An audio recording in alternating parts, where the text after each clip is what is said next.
shut down websites. What do we know about that?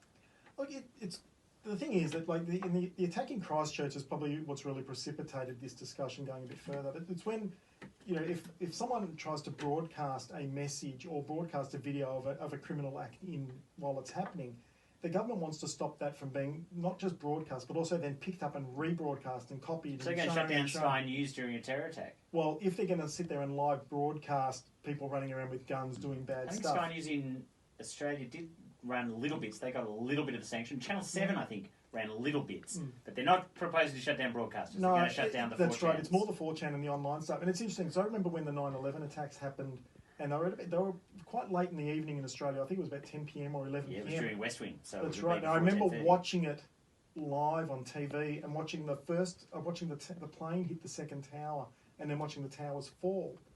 And I'm sitting there thinking, in that context, it was news, but when we watch the same thing today, it's a different... not screen that. That's right. But now, today, we're thinking about it in a different way because the terrorist is actually in control of the broadcast. And that's, I think, the fundamental difference here. Are you okay with them shutting down 4chan in that circumstance? Look, I'm okay with them doing it. I'm not sure that anyone's actually got the technical capability to successfully do it. Question. And I think that's the big problem. And I think, you know, I saw there was comments from Scott Morrison, Prime Minister, saying, you know, they've got the artificial intelligence and the machine learning to be able to send us the right ads. Surely they've got the machine learning and artificial intelligence to do this.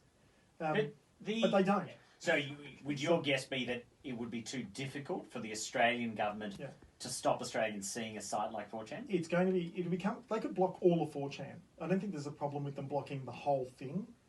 But, for example, if bad guys are using Facebook, would you block the entirety of Facebook? Okay, can I break that down?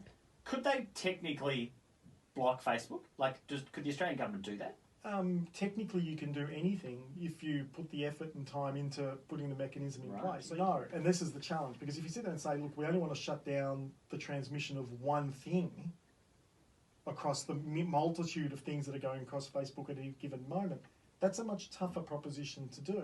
And you remember, the bad guys, they're not idiots. They're not completely without any, you know, smarts about this.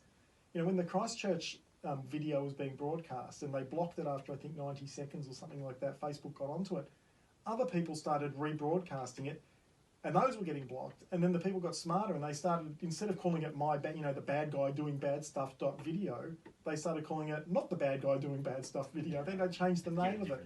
And they repackage it, and they change. They cut a bit off the beginning and off the end so that it wasn't the same length. So you weren't looking for a video of a particular length. So it's not so hard actually to. They keep trying to obfuscate what's going on, and it gets harder and harder to block this stuff. And eventually, you just make it a criminal act, which is effectively what they're kind of trying to do, I think. But bad guys can use whatever means is out there for them to broadcast whatever messages they want.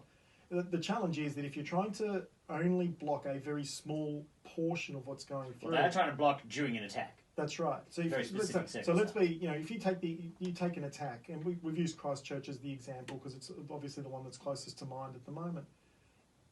That attack only lasted a few minutes. The guy that was executing that attack planned everything so that he was ready. So all of that was going on. The attack happened. He was broadcasting. You've got to allow a little bit of lag between everyone saying, my gosh, something's going on, and actually being able to do something about it. So you're saying it might be too difficult? So it might be difficult. So if something, you know, if an attack only lasts 2 minutes and it takes you a minute to figure out what's going on and actually start the process of blocking, and it might take you 5 minutes for that block to actually take effect, you've missed the window anyway. I guess so there's a whole bunch of those sorts of challenges. And the first problem is, of course, identifying it. Question remains, do we want a government to do it? Do we trust a government to do it? There's no one we trust to actually do them.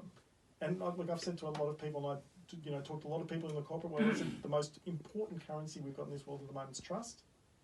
And we are running preciously low on that resource.